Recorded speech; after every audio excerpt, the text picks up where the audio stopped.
Tout le monde connaît le Draw My Life ou Dessine ma vie, mais moi je vais dessiner mon stage, donc c'est une sorte de Draw My Stage. J'ai effectué mon stage du mois de mars au PAC, ça veut dire Présence et Action Culturelle, à Charleroi. Ma maître de stage c'est Margot, elle est très gentille et pour t'indiquer que t'as fini ta journée, elle te dit « vis ta vie ». Nous étions plusieurs au PAC, il y a aussi Charlotte et Kenza. Charlotte y travaille et Kenza est stagiaire comme moi. Les présentations sont faites. Le PAC, c'est un mouvement d'éducation permanente. Il est de gauche et il vise l'émancipation des personnes, il promeut la justice sociale, l'égalité, la solidarité et la fraternité.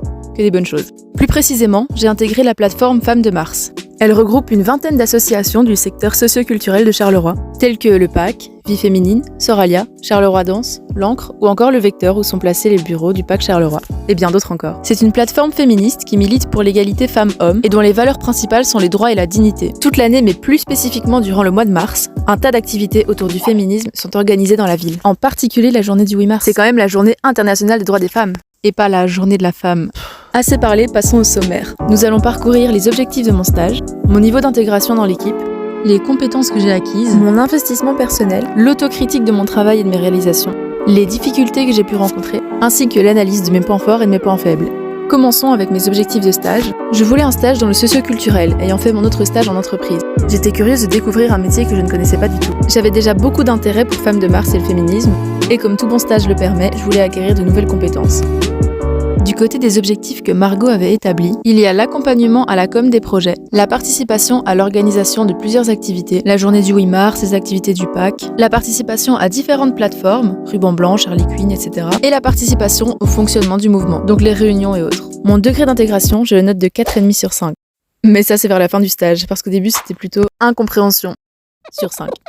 En fait, je suis arrivée le 2 mars. C'était le jour de la soirée de lancement Femmes de Mars. Donc forcément, Margot était très occupée et elle courait partout. Ce qui fait que j'ai pas toujours bien compris ce qu'on faisait, alors je la suivais. C'est là qu'intervient Kenza, qui pouvait répondre à mes questions.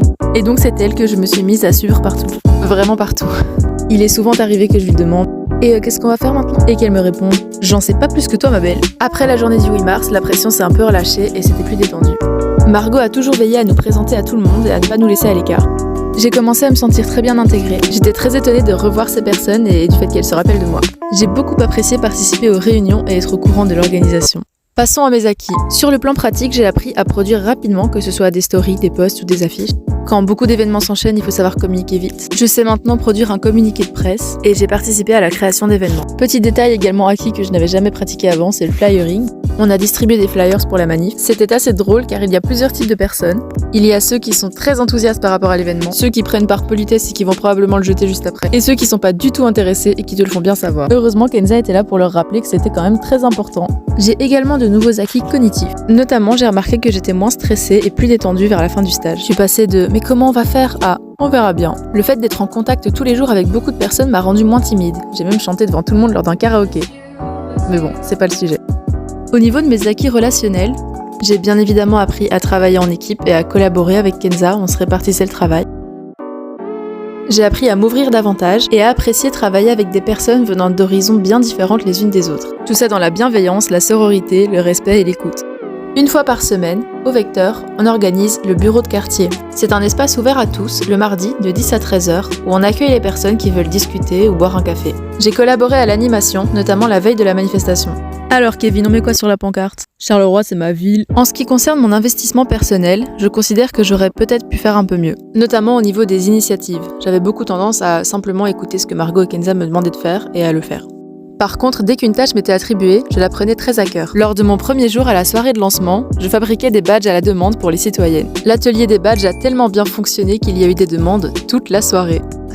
La plupart du temps, je filmais pour alimenter les réseaux sociaux, en particulier la journée du 8 mars. Mais moi, ce que j'ai préféré ce jour-là, c'était manifester avec elle. C'était ma première manifestation et j'ai trouvé ça incroyable. Je me suis évidemment bien renseignée sur Femmes de Mars et toutes leurs activités, ainsi que sur leur charte graphique, leur manière de communiquer et le vocabulaire à utiliser. J'étais contente de pouvoir accueillir des personnes qui ne connaissaient rien de Femmes de Mars et de pouvoir leur expliquer le concept. Il est temps d'établir l'autocritique de mon travail. Parfois, il m'a été demandé de réaliser des choses que je n'avais encore jamais faites et donc je doutais énormément sur mes compétences. Mais en général, ça convenait plutôt bien à Margot. Donc ça va. J'ai réalisé plusieurs travaux. L'un d'entre eux était un communiqué de presse. Il a fallu quelques modifications, mais dans l'ensemble, il était correct. J'ai créé une affiche Canva pour l'exposition. Et avec Kenza, nous avons produit des fiches pour la soirée sororité. La plupart du temps, je faisais des stories pour Instagram. Chaque jour, sur le site Femmes de Mars, il faut trouver l'événement du lendemain. copier l'image et le titre, lire toutes les informations, pour enfin tout importer en story Instagram. La configuration est toujours plus ou moins la même. On ajoute un titre, une date, une heure, un lieu, un petit commentaire, en écriture inclusive évidemment, et un lien pour s'inscrire. Une flèche parce que c'est un peu plus funky, et des décorations. Et la story est prête à partir pour Instagram et Facebook. J'ai beaucoup aimé créer des stories et des posts. Durant le mois, un tas d'activités se sont produites avec un tas de personnes, et mon rôle c'était de les filmer, pour au final créer une compilation qui fut diffusée à la soirée de clôture et sur les réseaux sociaux en remerciement. Je suis assez fière du résultat de cette vidéo. Je n'ai pas rencontré énormément de difficultés pendant le stage, mais les voici. Savoir quoi faire et quand. J'ai du mal à prendre des initiatives et j'ai besoin de beaucoup de consignes. Ensuite, les journées fort chargées car c'est un rythme auquel je ne suis pas habituée. Enfin, il est arrivé surtout au début que je ne comprenne pas ce qu'on faisait ou de quoi on parlait. Parce que je sais que j'ai tendance à ne pas toujours être très attentive. Surtout quand il y a beaucoup d'informations. Toujours au début, j'ai eu un peu de mal à trouver ma place. Je suivais Kenza et faisais tout comme elle, mais elle avait déjà le rôle de stagiaire bien avant moi, donc j'avais peur de déranger plus qu'autre chose. Mais Kenza était très gentille et m'a expliqué tout ce qu'elle savait. Certaines fois, je me sentais inutile. Quand on allait imprimer des feuilles à la photocopieuse, j'attendais qu'elle sorte et je les portais. En fait, j'ai parfois eu la sensation qu'on n'avait pas besoin d'être deux pour ce boulot. Kenza s'en sortait très bien seule avant que je sois là, mais finalement, c'était quand même chouette que je sois là pour l'aider. Pour finir, abordons la liste de mes points forts et de mes carences. J'ai fait preuve de créativité, je sais travailler et produire du contenu de manière assez rapide, je suis très ouverte d'esprit et je sais faire preuve de réflexion. Comme déjà dit plus tôt, je manque d'initiative et de débrouillardise. Parfois, je ne comprends pas bien ce qu'il m'est demandé de réaliser et j'ai parfois du mal à m'imposer, à donner mon avis et à prendre ma place dans l'équipe. Pour remédier à ces carences, j'ai tenté de mettre plusieurs choses en place. Avoir confiance en moi et oser m'exprimer, parler davantage et surtout poser des questions et bien écouter ce qui se passe. On arrive maintenant à ma partie préférée, la conclusion. Je réalise que j'ai énormément de chance d'avoir pu faire ce stage. J'ai découvert un métier que je ne connaissais pas, j'ai acquis de nouvelles compétences, j'ai pu exploiter celles que j'avais déjà, j'ai sociabilisé et j'ai rencontré de nouvelles personnes. J'ai eu la chance d'animer des groupes, de participer à un tas d'activités, d'apprendre et de découvrir, le tout dans une atmosphère bienveillante et chaleureuse, et entourée de personnes fantastiques. Même si ce mois m'est paru trop court, merci à Kenza, Charlotte et Margot de me laisser partir avec d'aussi bons souvenirs.